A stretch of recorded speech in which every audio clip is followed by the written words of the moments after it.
بسم اللہ الرحمن الرحیم۔ حضرت عمر رضی اللہ تعالیٰ عنہ کو جادوگروں سے بہت نفرت تھی۔ انہیں جہاں کہیں بھی پتہ چلتا کہ وہاں جادوگر ہے، حضرت عمر رضی اللہ تعالیٰ عنہ انہیں قتل کرنے کا حکم دیتے تھے۔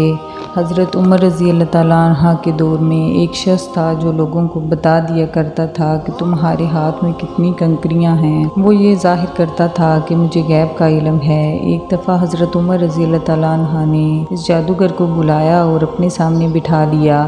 پھر آپ رضی اللہ تعالیٰ عنہ نے اپنا ہاتھ پیچھے کیا اور اپنے ہاتھ میں کچھ کنکریاں اٹھا لیں۔ پھر جادوگر سے کہا، چل بتا میرے ہاتھ میں کیا ہے؟ جادوگر نے کہا کہ آپ کے ہاتھ میں کنکریاں ہیں۔ پھر آپ رضی اللہ تعالیٰ عنہ نے فرمایا، بتا کتنی کنکریاں ہیں؟ جادوگر نے کہا 5 کنکریاں ہیں۔ آپ رضی اللہ تعالیٰ عنہ نے اپنا ہاتھ پھر پیچھے کیا اور پھر کچھ کنکریاں اٹھا لیں۔ پھر فرمایا، اب بتا میرے ہاتھ میں کیا ہے؟ جادوگر نے کہا کہ آپ کے ہاتھ میں کنکریاں ہیں۔ آپ رضی اللہ تعالیٰ عنہ نے فرمایا، بتا کتنی کنکریاں ہیں؟ جادوگر نے کہا مجھے نہیں پتا۔ ساری محفل حیران رہ گئی، آخر یہ کیا ماجرا ہے؟ آپ رضی اللہ تعالیٰ عنہ نے فرمایا، پہلے جب میں نے کنکریاں اٹھائی تھیں تو مجھے بھی پتا تھا میرے ہاتھ میں کتنی کنکریاں ہیں۔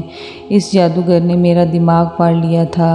دوسری بار جب میں نے کنکریاں اٹھائیں تو مجھے بھی نہیں پتا تھا میرے ہاتھ میں کتنی کنکریاں ہیں، کیونکہ شیطان انسان کے جسم میں خون کی شکل میں دوڑتا ہے اور جادوگر شیطان کی پوجا کرتے ہیں، جس سے شیطان ان کو ہر چیز ہر بات بتا دیتا ہے۔ حضرت اس محفل سے حضرت عمر رضی اللہ تعالیٰ عنہ لوگوں کو یہ بتانا چاہتے تھے کہ یہ جادوگر اللہ کو چھوڑ کر شیطان کی پوجا کرتے ہیں اور شیطان انسانی جسم کے اندر خون میں گردش کرتا ہے۔ اس سے ہمیں پتہ چلتا ہے کہ جو بات ہمیں پتہ ہوگی وہی ان جادوگروں کو پتہ ہوگی، جو ہمیں نہیں معلوم ہوگی ان جادوگروں کو بھی نہیں معلوم ہوگی، کیونکہ جادوگر انسان کا دماغ پڑھتے ہیں۔ اللہ تعالیٰ رب العزت ہم سب کو ان جادوگروں سے محفوظ فرمائے، آمین ثم آمین۔